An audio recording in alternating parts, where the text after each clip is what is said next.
Elektronik. Onun mu? Onun istediği yerde kullanabilir. Parayı çevirebilir. Alayım mı? Kirası alacağız. Daha çok biz biraz hizmete dönük yaptık. Yani buranın para kazanması için 2-3 sene gerekiyor.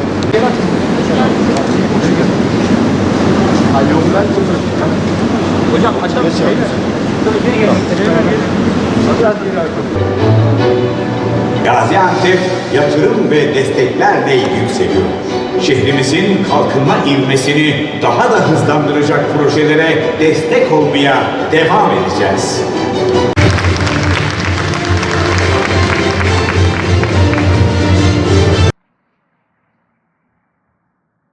Sizleri saygıyla selamlıyor ve program akışını arz ediyorum. Saygı duruşu ve İstiklal Marşı, açılışı yapılacak yatırım projelerinin tanıtım videosunun izlenmesi, açılış ve protokol konuşmaları, kurdele kesimi ve toplu açılış seremonisi, tesisin gezilmesi ve törenin sona ermesi. Şimdi sizleri Cumhuriyetimizin kurucusu Gazi Mustafa Kemal Atatürk, beraber çarpıştığı silah arkadaşları ve bu cennet vatan uğruna canlarını feda etmiş bütün aziz şehitlerimizin manevi huzurunda saygı duruşuna, ardından İstiklal Marşımızı hep birlikte söylemeye davet ediyorum.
Sayın Bakanım, çok değerli davetliler, törenimiz bugün açılışı yapılacak yatırım projelerinin tanıtımının yapıldığı kısa video ile başlayacak. Hep birlikte izliyoruz efendim.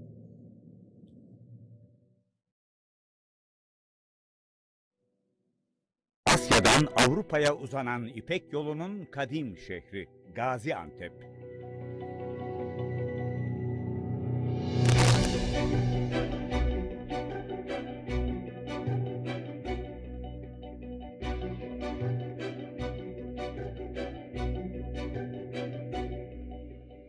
Onlarca medeniyetin ruh verdiği şehirde Sanayi ve Teknoloji Bakanlığı, İpek Yolu Kalkınma Ajansı eliyle 55 milyon Türk lirası yatırımla 8 projeyi hayata geçirdi. Bölgenin yeşil altını Antep fıstığı. Yeni yapılan Antep fıstığı lisanslı depoyla çiftçinin ürünü sigortalı olacak. Fıstıklar fiziki dolaşım yerine elektronik ürün senedi aracılığıyla alınıp satılabilecek. Artık çiftçi ürününü satmak için komisyoncuları dolaşmak zorunda kalmayacak. Uçsuz bucaksız bereketli toprakların daha verimli işlenmesi için Tarım Okulu ve Tarımsal Ürün İşleme Merkezi kuruldu. Sürdürülebilir kırsal kalkınma için kadına değer, topluma değer sloganıyla kurulan merkezde yüzlerce kadın modern tarım tekniklerini öğrendi. Ezogelinler kurdukları kooperatifle ürettiklerini dünyaya pazarlıyor. Ülke ekonomisinin lokomotifi kadınlar, imalat sanayinde daha fazla yer alsın diye Kadın Girişimci Destek Merkezi kuruldu. Kadınlar danışmanlık, satış pazarlama ve girişimcilik eğitimi alıyor. İş hayatına katılım süreçlerinde destekleniyor. Daha şimdiden onlarca kadın Kagiden merkezinde kendi işini kurdu, üretip yeni pazarlara ulaştı. Proje, bölge ve Türkiye'ye rol model olma yolunda hızla ilerliyor. Kökleri Yemeniciliğe uzanan ayakkabıcılık. Gaziantep Üniversitesi'nde Türkiye'nin en büyük ikinci ayakkabı test laboratuvarı kuruldu. Sayıları 1200'ü geçen Gaziantep'li ayakkabı imalatçısı eskiden başka şehirlerde yaptırdığı fiziksel ve kimyasal testleri artık Antep'te yaptırabiliyor. Zaman ve maliyet kayıplarının önüne geçiliyor. Fikri olan herkes için yeni bir garaj var. Fikrini ticarileştirmek isteyenler için Kalyon Garaj Prototipleme ve Girişimcilik Merkezi kuruldu. Merkez, Ar-Ge kültürünün yaygınlaştırılması, teknoloji odaklı iş fikirlerinin geliştirilmesi ve girişimci sayısının artırılması için gerekli altyapı hizmetlerini veriyor. Makine ve ekipmanlardan öğrenciler, araştırma görevlileri, KOBİ'ler yararlanıyor.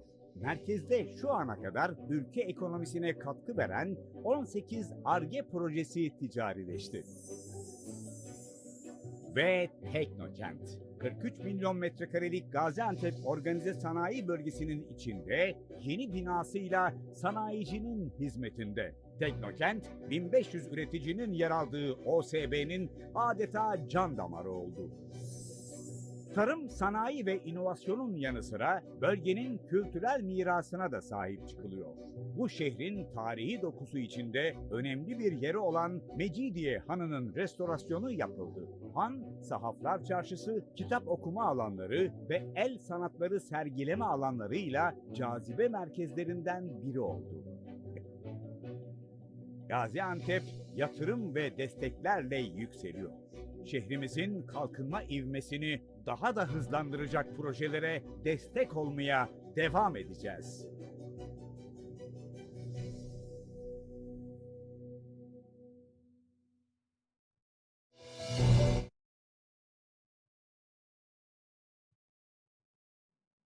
Törenimizin açış konuşmasını yapmak üzere Gaziantep Ticaret Borsası Yönetim Kurulu Başkanı Sayın Mehmet Akıncı'yı kürsüye davet ediyorum.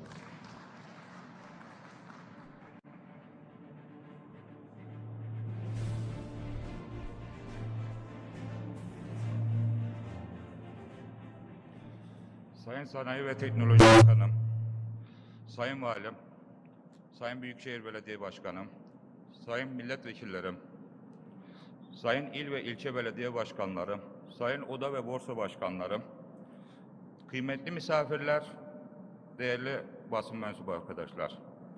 Gaziantep Ticaret Borsası tarafından İpek Yolu Kalkınma Ajansı'nın destekleriyle yaptırılan ülkemizin ilk ve tek Antep fıstığı lisanslı deposu açılış törenine hoş geldiniz.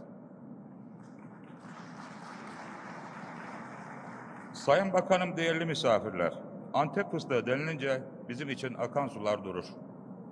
Antep fıstığı bizler için tarımsal bir ürün olmaktan ziyade asla vazgeçemeyeceğimiz ata yadigarı, kültürel bir ürünümüzdür. İsmi şehrimizden alan Antep fıstığı, sosyal, ekonomik ve kültürel etkileşimin yüksek olmasından dolayı bölgemizin en önemli tarımsal ürünlerinin başında gelmektedir. Güneydoğu Anadolu bölgemizde yüz binlerce aileye doğrudan ve dolaylı olarak geçim kaynağıdır. Ekmek kapısıdır. Antep fıstığı bu nedenle her zaman bolluk ve bereketin simgesidir Sayın Bakanım. Antep fıstığı üretimi, ihracatı önemli bir konuma sahip olan Gazi şehrimiz aynı zamanda ürünün hasat sonrası işlenmesi, pazarlanması ve ticaretinde de önemli bir aktör olarak yer almaktadır. Antep fıstığını saydığımız tüm bu mevcut potansiyellere rağmen özellikle depolama anlamında teknolojik bir yatırımın eksikliğini hissetmekteydik. Hamdolsun Sanayi ve Teknoloji Bakanlığımız destekleriyle Antep fıstığı için kurduğumuz en büyük hayallerimizi birini gerçekleştirdik. 2019 yılında temelini attığımız Türkiye'nin ilk Antep fıstığı lisanslı deponun bugün çok şükür açılışını yapıyoruz. Destek verenlere ve emeği geçenlere sonsuz şükranlar sunuyorum. Geçen yıl hasat sezonuna doğru ürün kabul işlemlerinde başlayan lisanslı depomuz yaklaşık 10.000 ton fiziki depolama kapasitesine sahip olup toplam 10.615 metrekare alan üzerine lisanslı depoya şu an kuru kırmızı kabuklu, kırmızı kavlak Antep fıstığı ürününü kabul etmekteyiz. Lisanslı da üretim güvenli sigortalı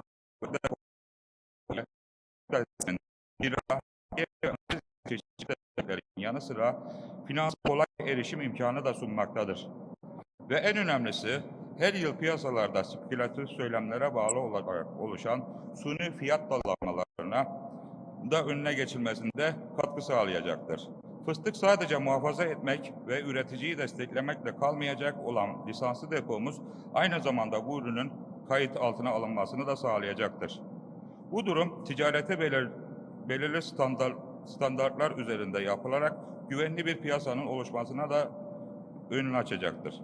Antep fıstığı geleceğe ne yapmış olduğumuz çok önemli bir yatırım olarak değerlendirildiğimiz lisanslı depomuz şehrimizin ve ülkemize hayırlı uğurlu olmasını temenni ediyorum.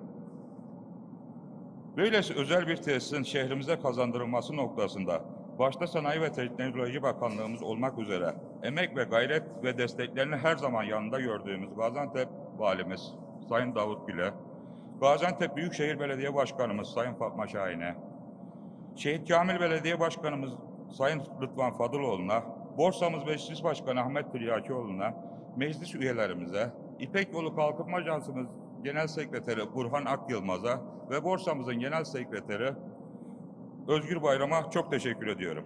Sayın Bakanım, bitirmeden önce son bir konuyu da yüksek müsaadelerinize arz etmek istiyorum. Sayın Bakanımız, biz bugün sadece Antep fıstığı lisanslı deponun açılışını gerçekleştirmedik.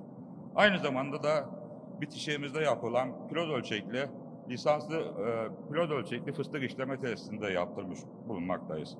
İşlenmesinin yan tarafında yapacağız. Biz ülkemize ve şehrimize için çalışmaya, üretmeye büyük bir azimle devam ediyoruz. İnşallah bundan sonra da aynı kararlılıkla yolumuza devam edeceğiz. Saygılarımla efendim.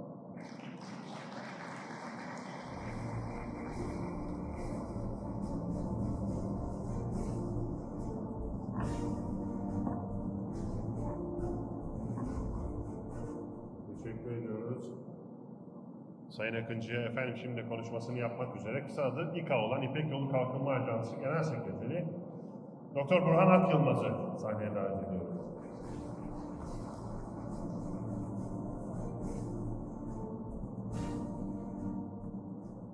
Sayın Bakanım, Sayın Valim, Sayın Milletvekillerim, Sayın Büyükşehir Belediye Başkanım, kıymetli konuklar. Sanayi ve Teknoloji Bakanlığımızın koordinasyonunda faaliyetlerini gösteren İpek Yolu Kalkınma Ajansımız desteklediği projelerle bölgemizin tarım, turizm, yenilikçilik ve girişimcilik ekosistemini güçlendirmeye devam ediyor. Bu vesileyle bugün toplu açılışını yaptığımız model projelerimizin açılış törenine hoş geldiniz diyor. Hepinize saygılar sunuyorum. Ulusal kalkınmanın bölgesel aktörü olarak İpek Yolu Kalkınma Ajansımız kurulduğu günden beri bölgemizdeki önemli yatırımların ve bölgesel kalkınma faaliyetlerinin öncülüğünü yapmaktadır. Ulusal düzeyde koordinasyonu sağlayan Kalkınma Ajansları Genel Müdürlüğü'nün kurulmasıyla birlikte ajansımız yerelden küresele uzanan yeni bir vizyon çerçevesinde sürdürülebilir kalkınma çalışmalarına hız vermiştir. Gelecekteki hedeflerimiz doğrultusunda imalat sanayinde kurumsallaşma, markalaşma ve kaynak verimliliği konularında çalışmalarımız sürüyor. Turizmde ise GAP bölgesi paydaşlarımızla beraber Mezopotamya markası altında destinasyon tanıtım çalışmalarımız hızla devam ediyor. Diğer yandan tarımda ürünün ve emeğin katma değerini yukarıya taşıyacak çok yönlü destek faaliyetlerimiz artarak devam ediyor. Sayın Bakanım, bölgede katma değeri yüksek üretim modeline geçiş için ajans olarak geçtiğimiz yıl imalat sanayinde dönüşüm programını başlattık. Firmalarımızın stratejik, teknolojik ve dijital dönüşümünü gerçekleştirebilmesi için ilk etapta makine metal sanayi dönüşüm stratejisi ve eylem planını hazırladık. Mevcut durum analizini yaparak firmalarımızın ürün yetenek portföylerini belirledik ve sektörün üretebileceği yeni ürünlerin listesini çıkardık. Yeni yatırım alanlarını belirleyip bu yatırımların ön fizibilitelerini hazırladık. Bölgemizin sosyoekonomik yapısını da göz önüne alarak kurumsal yönetim danışmanlığı, mali destek programımızı tasarladık. Program kapsamında yalan üretim, işletmede sürdürülebilirlik, dijital dönüşüm, franchising, ihracat ve halka arz konularında mentorluk desteği veriyoruz. Bu hizmetlerimizle firmalarımızın rekabet avantajı sağlamasına katkı sağlamayı hedefliyoruz. Sayın Bakanım, bölgemiz Suriye'den Türkiye'ye gelen kitlesel göçün en yoğun olarak yaşandığı yerlerden birisidir. Göçün kalkınmaya duyarlı olarak yönetilmesi amacıyla ajansımız tarafından bölgesel göç analizi yapılmıştır.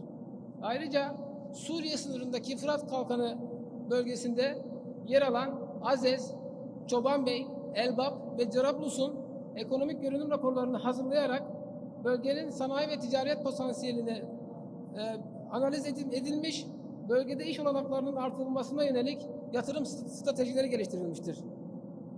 Sözlerime son vermeden önce çalışmalarımızı her daim destekleyen Sayın Bakanımıza, Gaziantep Valimize, milletvekillerimize, Büyükşehir Belediye Başkanımıza ve Kalkınma Ajansları Genel Müdürümüze şahsım ve çalışma arkadaşlarım adına teşekkür ediyor.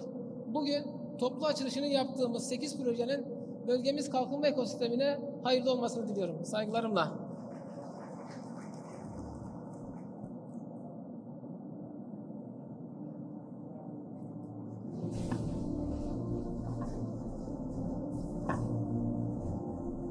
Sayın Akılmaz'a teşekkür ediyoruz efendim. Şimdi de konuşmalarını yapmak üzere Gaziantep Büyükşehir Belediyesi Başkanımız Sayın Fatma Şahin Hanımefendi'yi kürsüye davet ediyor. Buyurun efendim.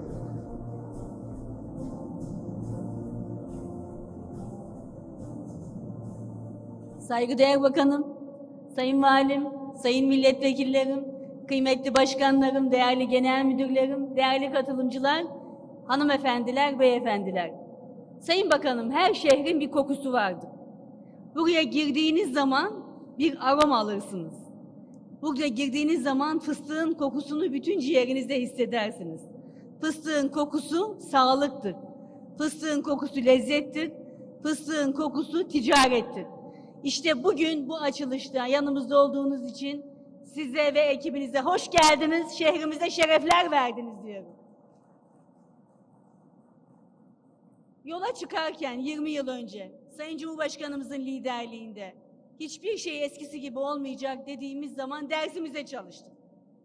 Bu şehrin rekabet etme gücünü nasıl yükselteceğiz? Bu şehrin turizm altyapısını nasıl geliştireceğiz? Ticaret altyapısını nasıl geliştireceğiz? İnsanı merkeze alan, insanı yaşat ki devlet yaşasın anlayışında bu şehri geleceğe nasıl hazırlayacağız?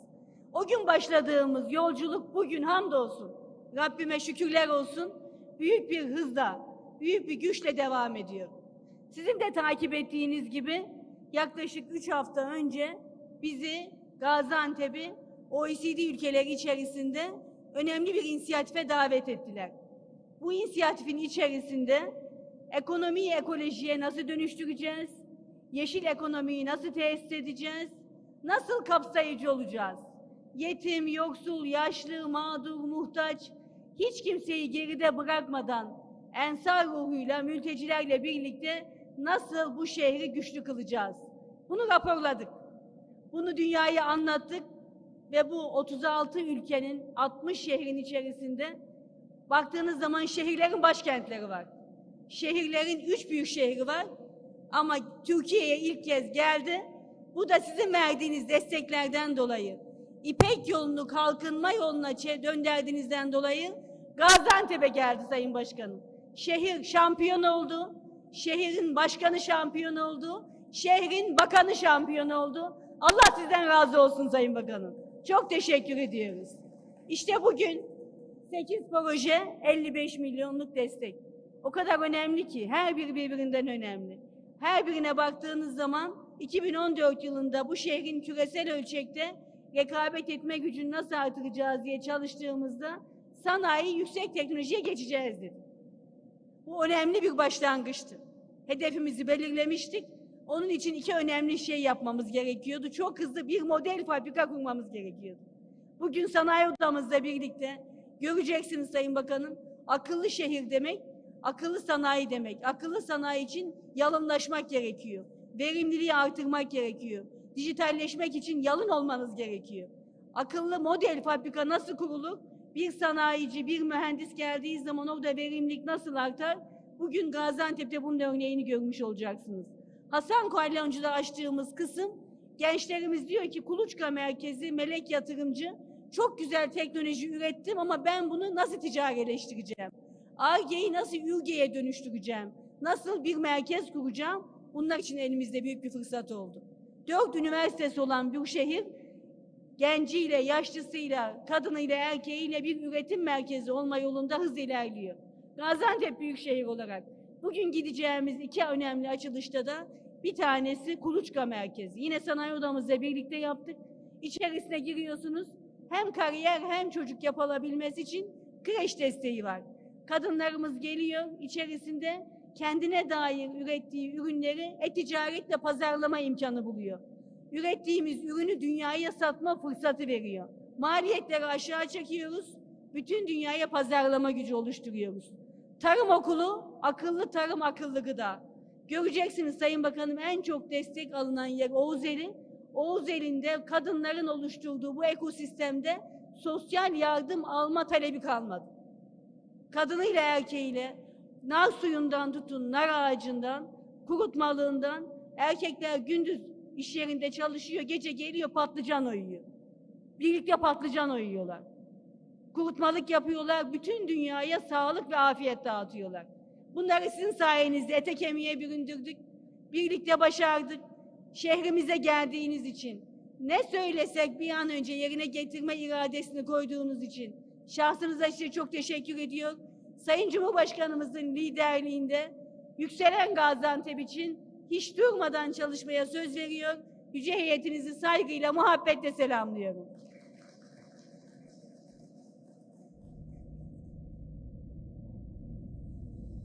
Biz de Sayın Başkanımıza açıklamalarımızı sunuyoruz. Efendim şimdi de konuşmalarını yapmak üzere Gaziantep Milletvekilimiz Sayın Nejat Koçer Beyefendi kürsüye davet ediyorum. Buyurun Sayın Vekilim.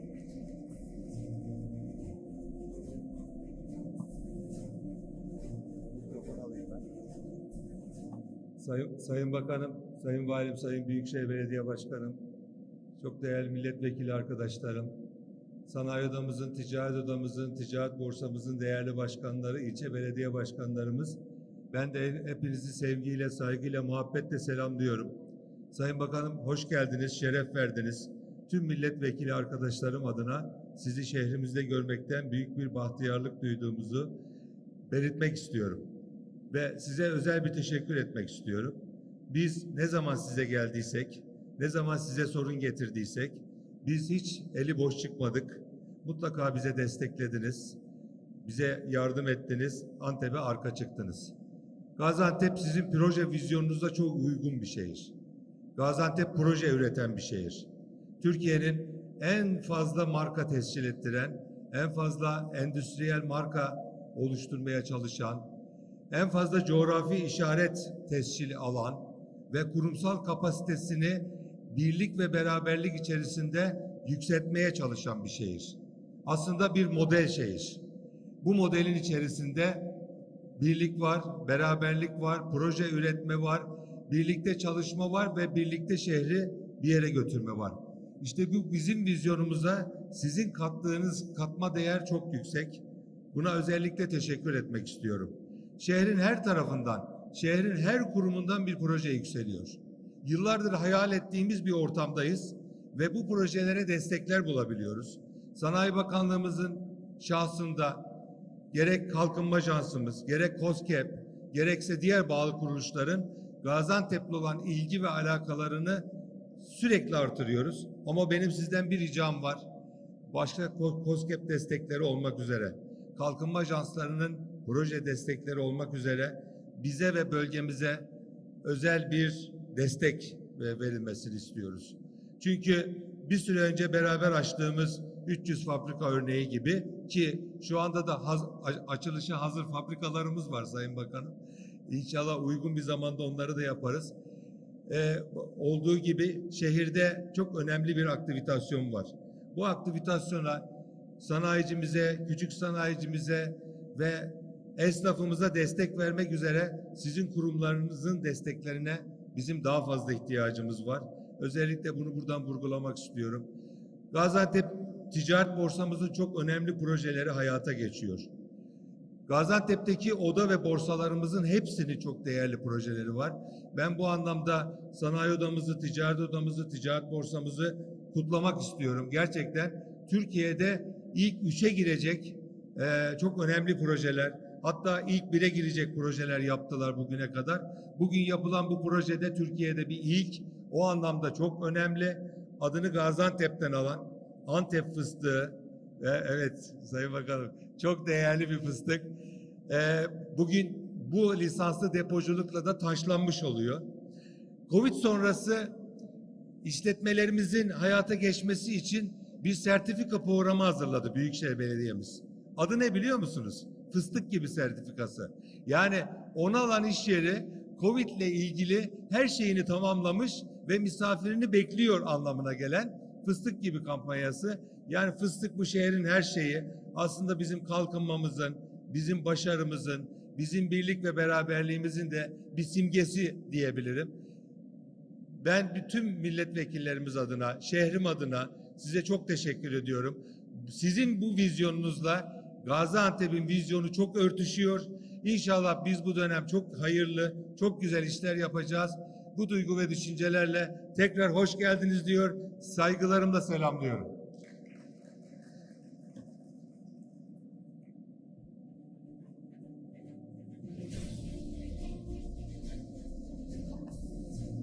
Biz de Sayın Vekilimize teşekkür ediyoruz efendim. Şimdi de konuşmalarını yapmak üzere Valimiz Sayın Davut Gül Beyefendi'yi kürsüye davetle arz ediyorum. Buyurun Sayın Valim.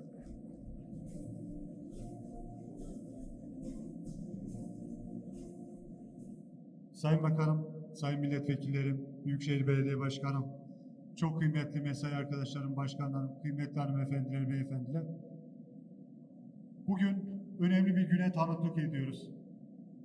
Sanayi ve Teknoloji Bakanımızın kendi ekibiyle birlikte desteklediği projelerin açılışını yapıyoruz. Kalkınma ajansları hiç şüphesiz şehirdeki bütün sorunları çözen kuruluşlar değil.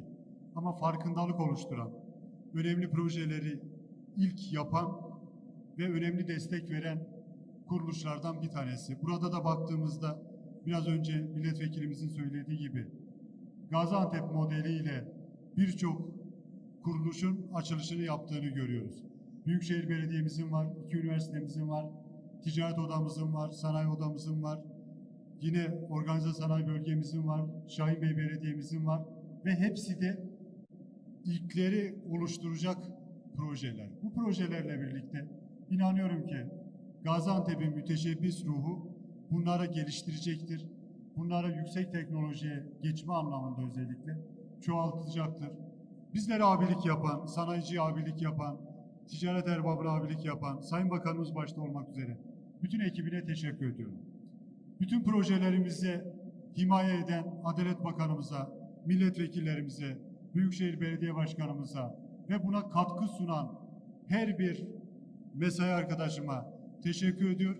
Özellikle de bu projeyi sunan Ticaret Borsamızın başkanı ve meclis başkanına, üyelerine teşekkür ediyor. Hayırlı uğurlu olmasını diliyorum.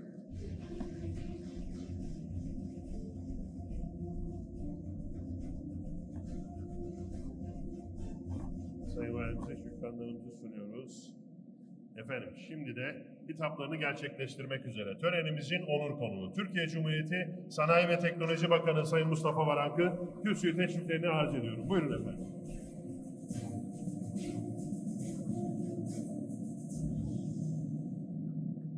Buyurun lütfen. Çok sevgili Gaziantep'liler, kıymetli misafirler, basınımızın değerli mensupları, Sanayi ve Teknoloji Bakanlığı olarak Gaziantep'e kazandırdığımız projelerin resmi açılışları vesilesiyle Gazi şehrimizde tekrar sizlerle bir arada bulunmaktan gerçekten büyük bir memnuniyet duyuyor. Hepinizi saygıyla, muhabbetle selamlıyorum. Buradan Gaziantep'imizin her bir köşesindeki kardeşlerime selam ve sevgilerimi gönderiyorum. Ziyaretimizde bizleri bağrına basan Gaziantep'li hemşerilerimizi gerçekten yürekten şükranlarımı sunuyorum. Biliyorsunuz Gazi şehrimize en son Sayın Cumhurbaşkanımızla beraber gelmiştik. Dünyanın en büyük uzay havacılık ve teknoloji festivali olan Teknofest'i Türkiye'nin sanayi alanında lokomotiflerinden olan Gaziantep'te gerçekleştirmiş ve o gün Sayın Vekilimiz de bahsetti, toplu açılışlarda beraberce yapmıştık. 300 fabrikanın açılışı tüm Türkiye'den ses getirdi. İnanmayanlar olmuştu. O inanmayan muhalefet partileri buradaydı ama hiçbiri o fabrikalara gitmemişler. Keşke gidip oraları görselerdi. Hamdolsun bugün yine yatırımlar ve açılışlar için Gaziantep'teyiz.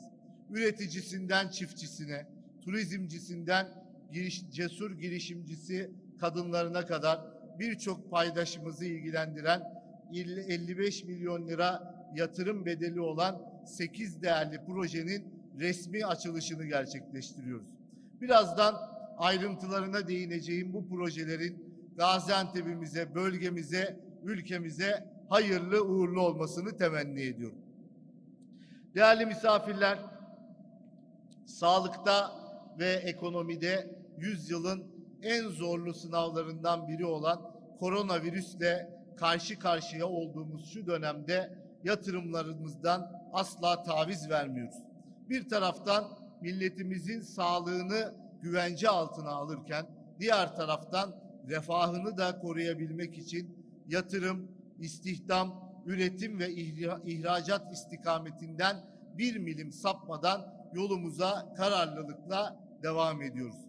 Bu zorlu dönemde sanayicimizin, çalışanlarımızın ve tüm vatandaşlarımızın üzerindeki yükü hafifletebilmek adına toplamda 661 milyar lirayı bulan hibe ve destek paketlerini devreye almış olduk. Bakınız, yılın ilk çeyreğinde gösterdiğimiz %7 büyüme ile G20 ülkeleri arasında en çok büyüyen ikinci ülke konumundayız. Üretim cephesinde önemli başarılara imza atıyoruz. Sanayi üretimimiz Nisan ayında bir önceki yıla göre %66 artış gösterdi. Oldukça başarılı bir performanstan bahsediyoruz. Elbette bu artış oranının içerisinde geçtiğimiz yılla kıyasladığımızda bir baz etkisi mevcut ama üretim cephesinin güçlü bir toparlanmayı başardığının bu oran aslında göstergesi ve ispatı. Bunun istihdama olan yansıması da gerçekten bizleri ziyadesiyle memnun ediyor. Hamdolsun Nisan ayında sanayi sektörü kayıtlı istihdamı toplamda 4 milyon 700 bine dayanarak tüm zamanların en yüksek seviyesine ulaşmış oldu. İşte bu başarıların asıl mimarları pandemi döneminde dahi yatırım iştahını kaybetmeyen, üretimden geri durmayan sanayicilerimiz ve elbette onların değerli emekçileridir. Peki biz bu başarıları yeterli görüyor muyuz? Elbette hayır. Daha çok gidecek yolumuz olduğunu elbette biliyoruz. Bunun için Türkiye'nin yatırım, istihdam, üretim ve ihracat odaklı gündemini her zaman diri tutmaya devam etmek için gayret gösteriyoruz. Değerli misafirler, tabii biz çalışırken muhalefet de tek işi olan kara propagandaya devam ediyor. Hem de hiç durmadan devam ediyor. Geçtiğimiz hafta ana muhalefet partisinin genel başkanı tüm CHP'li belediye başkanlarıyla birlikte Gaziantep'te bir çalıştay yapmışlar. Çok da iyi yapmışlar. Zira başta Kılıçdaroğlu olmak üzere CHP'li belediye başkanlarının Gaziantep'in belediyeciliğinden, Fatma Şahin başkanımızın hizmetlerinden daha öğrenecekleri çok şey var. İnşallah buradan bir şeyler öğrenip geri gitmişlerdir diye düşünüyorum. Tabii buradayken Kılıçdaroğlu bir sosyal medya paylaşımı yapmış. Neymiş efendim? Gaziantep esnafını iktidardan kimse ziyaret etmiyormuş. Gaziantep'li esnaflarımız tabii ki gayet nazik insanlar, misafire saygısızlık etmemişler. Kılıçdaroğlu'nun da misafir olduğunu bilip ona göre muamele etmişler. Ama Antepliler şu gerçeği gerçekten gayet iyi biliyorlar. Hem vekillerimiz, Büyükşehir Belediye Başkanımız, ilçe belediye başkanımız ve ilçe belediye başkanlarımız her gün sokaktalar, her gün sahadalar. Bizim adeta rutinimiz AK Parti olarak sahada olmak.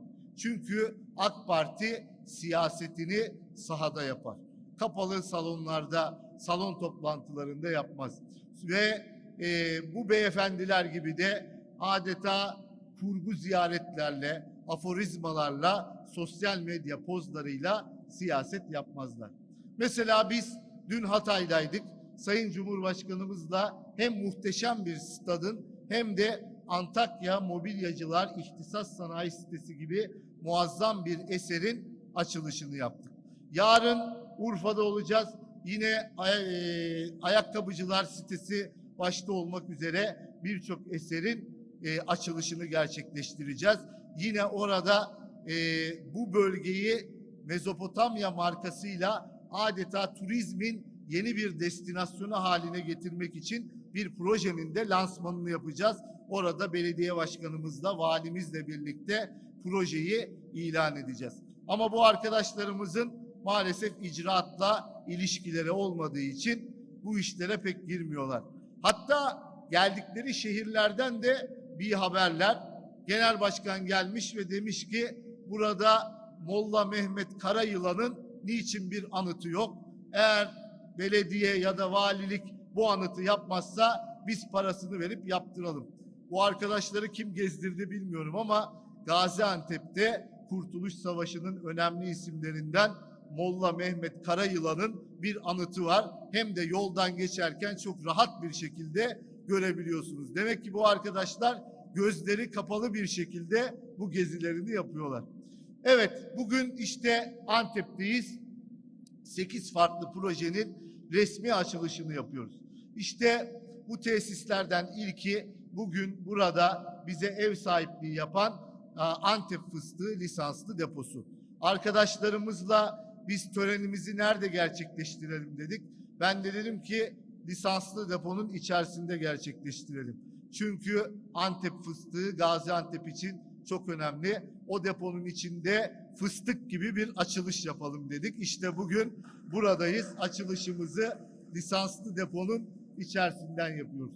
Biz lisanslı depoculuğu çok önemsiyoruz. Şehirlerimizin kalkınmasında önemli bir kulvar olduğunun bakanlık olarak farkındayız ve bunun için farklı illerimizde farklı lisanslı depoculuk projelerini de destekliyoruz.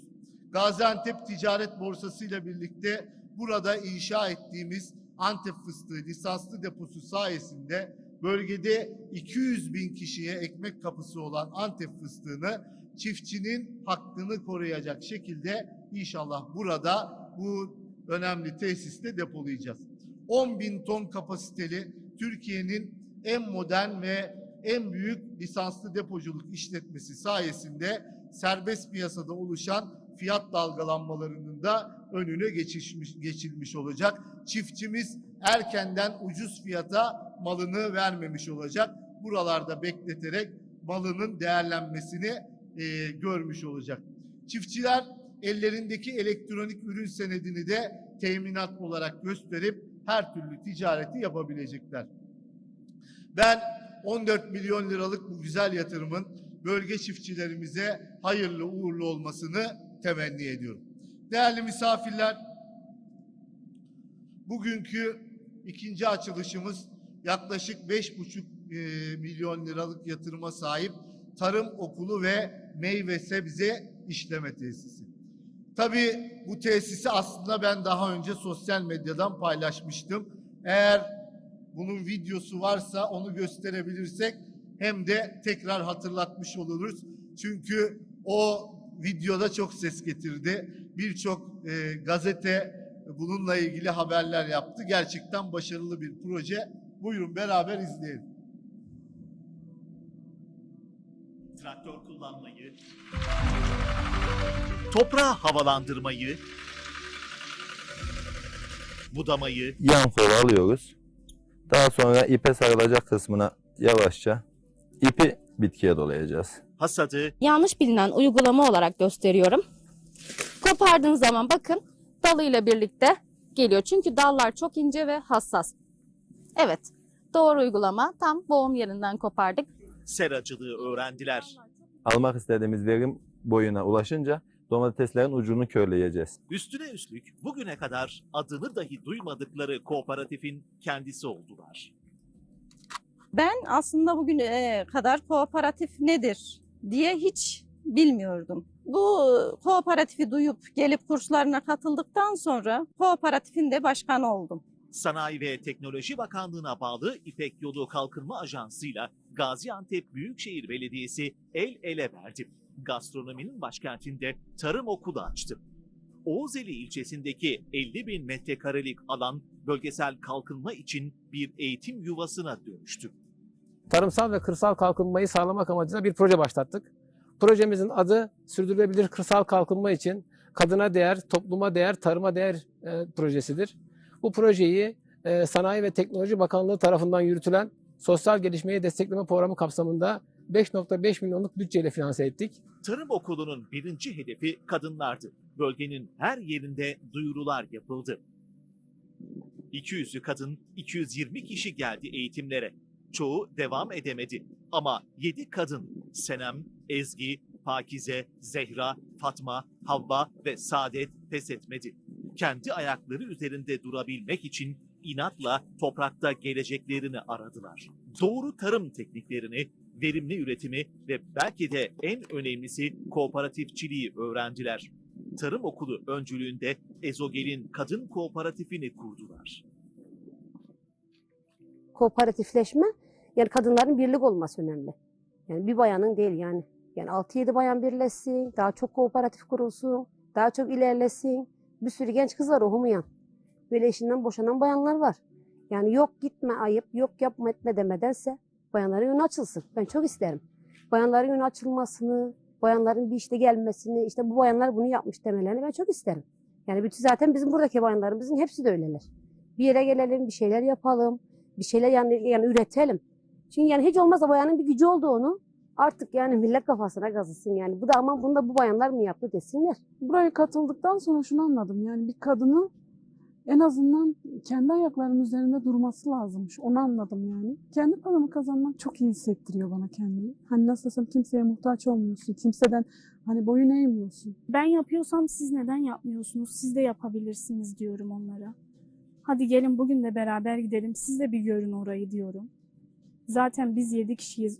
Belki 70 kişi de olabiliriz diyorum. Onlardan biri sen neden olmuyorsun diyorum.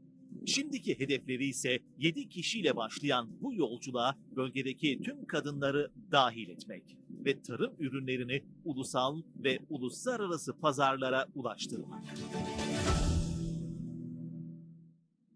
Çok güzel değil mi? Kadınlarımız ne kadar cesur görüyoruz. Tabii biz bu videoyu çektiğimizde daha ilk başlardaydı. Bu kadınlarımızın sayısı aslında arttı. Birçok kadın burada eğitim alıyor, buradan eğitim alıyor. İşte Gaziantep Büyükşehir Belediye'mizin vizyon çalışmalarından olan bu projeyle organik tarımın yaygınlaştırılması, sağlıklı, kaliteli ve yüksek katma değerli tarım ürünlerinin üretilmesini hedefliyoruz. Tabii bu ürünlerin işlenerek pazarlanması varılacak nihai nokta. İnşallah burada da gerekli çalışmaları yapıyoruz. Bu projede tabii ki kadın girişimcilerimize sizler de istediğiniz pozitif ayrımcılık yapıyoruz. Bu tesiste günlük 600 kilogram yaş meyveden 60 kilogram kuru meyve elde ediliyor. 25 dekarı kapalı, 25 dekarı açık sera olmak üzere 50 dekarlık alanda üretim çalışmaları da devam ediyor. Hep diyoruz, girişimcilerimizin ve yatırımcılarımızın bizlerin göz bebeği olduğunu her fırsatta, her konuşmamızda söylüyoruz. Onlar büyük ve güçlü Türkiye'ye giden yolun cesur öncüleri. Biz de onları her alanda desteklemeye devam ediyoruz. Girişimcilerimize, küçük işletmelerimize, sanayicilerimize seviye atlatacak altyapıları Gaziantep'imize tabii ki kazandırmak için de gayret gösteriyoruz. İşte bugün açılışını yaptığımız 3. proje olan Kalyon Garaj prototipleme ve girişimcilik merkezi bunlardan bir tanesi. Hasan Kalyoncu Üniversitesi'nin bu merkezinde özel sektörün yararlanabileceği prototip tasarımlar ve girişimcilik alanlarında faaliyetler yürütülüyor. 3,1 milyon liralık proje bütçesine sahip bu merkezimizde şu ana kadar yatırıma dönüşebilecek onlarca projeye danışmanlık yapılmış durumda. İnşallah ilerleyen zamanlarda burası sadece Gaziantep'e değil, tüm bölgeye hizmet verecek bir yapıya dönüşecek. Yine şehrimizin teknolojik kabiliyetlerini ve kapasitesini pekiştirecek olan Gaziantep Organize Sanayi Bölgesi Teknokenti'nin de resmi açılışını bugün gerçekleştiriyoruz. Hasan Kalyoncu Üniversitesi ile Gaziantep OSB'nin ortaklığındaki bu teknokentimizin hizmete alınan 2 bloğu yaklaşık 7,5 milyon liralık bir yatırımla tamamlanmış oldu. İlk geçici kabuller Mart ayında yapıldı. Şu anda buraya gerçekten yoğun bir talep var. Firmalarımıza ben buradan ellerini çabuk tutmalarını çağrısında bulunmak istiyorum. Çünkü burada yapacağınız faaliyetler sizi gerçekten katma değerli bir alana taşıyacak olan faaliyetler. İnşallah yeni yapılacak blokların maddi olarak da biz bakanlık olarak katkı sağlamaya hazırız. Burada desteklerimizi OSB'mize vereceğiz. Bugün açılışını yaptığımız 5. proje kadın girişimcilerimize yönelik kurduğumuz Kadın Girişimci Destek Merkezi. Büyükşehir Belediye'miz ve Sanayi Odamızda kurduğumuz bu merkezde kadınlara eğitim ve danışmanlık hizmetleri sağlıyoruz. Bugün için merkezimizde halihazırda 21 işletmemiz mevcut. Bu merkezden sağladıkları desteklerle kadın girişimcilerimizin firmaları çok kısa süre içerisinde inşallah ihracata da başlayabilecekler. Değerli misafirler, bugün açılışını yaptığımız 6. tesiste sanayi odamızla birlikte hayata geçirdiğimiz Gaziantep model fabrikamız. Ülkemizdeki işletmelerin neredeyse tamamını oluşturan KOBİ'lerimize verimlilik sağlayacak, onlara hız kazandıracak, onları daha rekabetçi bir seviyeye taşıyacak model fabrikalardan birini Gaziantep'e kazandırmanın mutluluğunu yaşıyoruz. Kurulan model fabrika sadece Antep'e değil, elbette bölge şehirlerine de hizmet edecek. 8,7 milyon lira bütçeli bu merkezde işletmelerimiz hem yalın üretimi öğrenerek işletmelerinde uygulayacaklar, hem de uluslararası değer zincirlerine daha iyi entegre olma yolunda dijitalleşme ile ilk adımlarını atmış olacaklar. Bugün açılışını yaptığımız 7. yatırımımızda Gaziantep Üniversitesi ile birlikte kurduğumuz ayakkabı test laboratuvarımız. Gaziantep'te ayakkabıcılık önemli bir sektör. Üreticilerimiz ürünlerin testlerini daha önce farklı şehirlere, sıklıkla da İstanbul'a gönderiyorlardı. Gaziantep'te kurduğumuz bu test laboratuvarı sayesinde artık testlerini bu şehirde yapabilecekler. Yine bu laboratuvarda sadece Antep'e değil, çevre illerdeki ayakkabı üreticilerine de hizmet verecek. Yaklaşık 4 milyon liraya mal olan bu merkezde tabii ki şehrimizin ayakkabıcılık sektörünü ileriye taşımış olacak. 8. ve son olarak da Gaziantep'in en önemli hallarından biri olan ve şehrimize yeni bir canlılık katacak Mecidiye Han'ın restorasyon sonrası bugün resmi açılışını gerçekleştirmiş oluyoruz. Tabii bu projelerin tamamını yine arkadaşlarımızla birlikte inşallah bugün gezeceğiz. Mecidiye Hanı içerisinde sahaflar, kitap okuma alanları, geleneksel ürünlerin satış yerleri, el sanatları, sergi salonları ve restoranların bulunduğu görüntüsüyle adeta gerçekten bir cazibe merkezi olan bir kültür sanat merkezi. Gaziantep'in sembol yapılarından olan bu hanı Şahin Bey Belediye'mizin öncülüğünde restore ederek hem varlığını korumuş ileriki nesillere taşımış olduk, hem de şehrimizin kültür ve turizmine katkı sağlayacak şekilde açmış olduk. İşte bütün bu saydığım yatırımların toplam bütçesi 55 milyon liraya ulaşıyor. Ben bu açılışlarımızın hayırlı uğurlu olmasını diliyorum. Tabii biz sadece burada 8 tane projenin resmi açılışını yapıyoruz. Biliyorsunuz diğer tarafta Cumhuriyet Halk Partisi'nin toplu açılışları var. Orada da 10 tane belediye başkanı bir araya gelip tek bir kreşin temelini atıyorlar. Maalesef bunlar toplu açılışın ne olduğunu da doğru anlayamamışlar. İnşallah buradaki açılışları görerek çok şey öğrenecekler. Zaten duble yolları, köprüleri, statları, fabrikaları, havalimanlarını, altyapıları, savunma sanayini bizden öğrendiler. Bu toplu açılışları da yakında bizden öğrenecekler. İnşallah doğru uygulamayı başarabilirler diyoruz. Evet, değerli misafirler, kurduğumuz tüm bu tesislerle Türkiye'nin gücüne güç katmaya İnşallah devam edeceğiz. Gaziantep'in ve diğer tüm illerimizin şaha kalkması için biz adeta kaynaklarımızı seferber etmiş durumdayız. Gaziantep geçmişten günümüze kültürüyle, tarihiyle, zengin mutfağıyla her zaman gözde şehirlerimizden bir tanesi oldu. Kurtuluş Savaşı'nda da göstermiş olduğu kahramanlıkla Gazi unvanını hak ederek elde etti. Şimdi de çalışkanlık ve gayretleriyle ülkemizin sanayi şehirlerinin göz bebeklerinden bir tanesi konumuna gelmiş durumda. Bakınız bugünün Gaziantep bölge sanayisinin, toplam bölge sanayisinin 2/3'üne sahip durumda. Bölge ihracatının büyük kısmını tek başına Gaziantep sırtlanıyor. Organize sanayi bölgelerinde yer alan yüzlerce firmasıyla Güneydoğu Anadolu'nun adeta üretim üssü konumunda. Bu şehirde %100 doluluğa uğraşmış 10 tane sanayi sitesi mevcut. Yatırım belgesi sayısı itibarıyla Türkiye'de 7. Sabit yatırım öngörüsü sıralamasında 8. İstihdam öngörüsünde de tüm Türkiye'de 11. sırada yer alıyor. Teknoloji geliştirme bölgesi sayısı 2'ye, Ar-Ge ve tasarım merkezlerinin sayısı ise 12'ye ulaşmış vaziyette. Bütün bu altyapılarıyla Türkiye ihracatında Gaziantep 5. sıraya yükseldi. Onun için gerçekten her türlü övgüyü de takdiri de Gaziantep hak ediyor. Ben gerçekten sizleri tebrik ediyorum.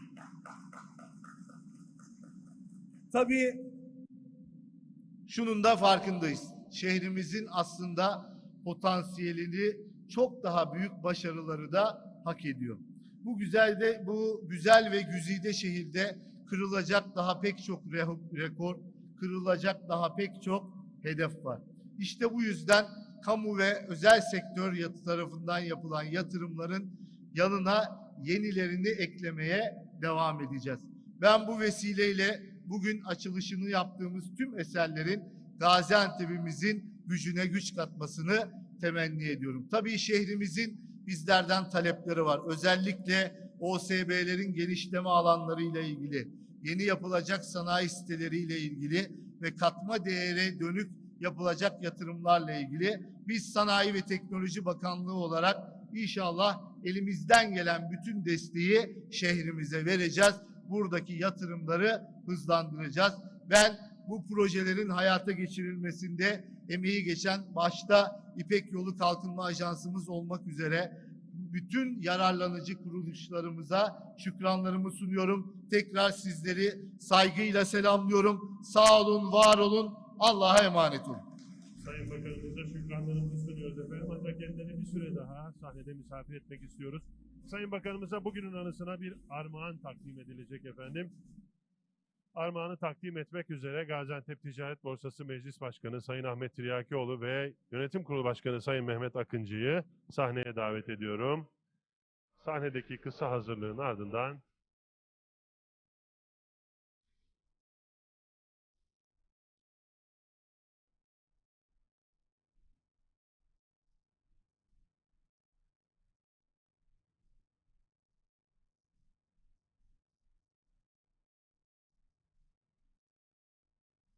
Efendim şimdi de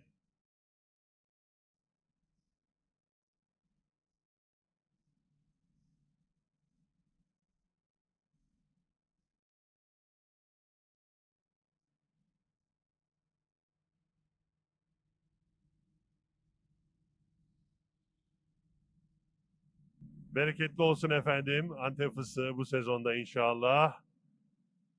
Teşekkür ediyoruz Sayın Bakanımıza. Efendim şimdi de kurdele kesmek ve yatırım projelerinin toplu açılışını yapmak üzere. Sayın Valimizi, Sayın Milletvekillerimizi, Sayın Büyükşehir Belediye Başkanımızı, AK Parti İl Başkanımızı, İpek Yolu Kalkınma Ajansı Genel Sekreterimizi ve Oda ve Borsa Başkanlarımızı, şehir dışından gelen oda başkanlarımızı sahneye davet ediyoruz efendim. Buyursunlar. Sayın belediye başkanlarımız, sayın genel müdürlerimiz buyursunlar efendim. Siyasi partilerimizin il başkanlarını da davet ediyoruz efendim.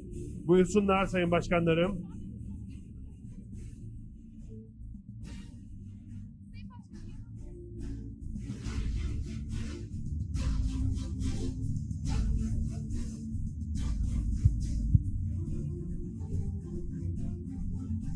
Evet.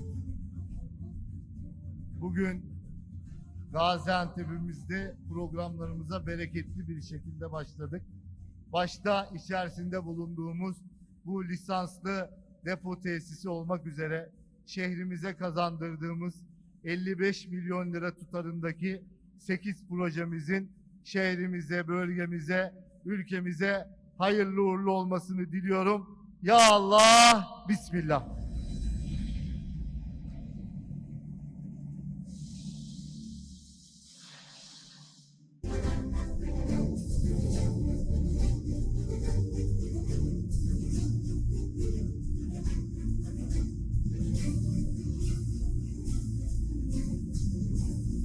Efendim, Ticaret Borsamızın yönetim kurulu meclis üyelerimizi de davet ediyoruz sahneye. Sayın Bakanım, Sanayi ve Teknoloji Bakanlığımızla desteklenen yatırım projeleriyle şehrimize kazandırılan 8 yeni tesisin toplu açılışını bu şekilde güzel bir finalle noktalıyoruz efendim.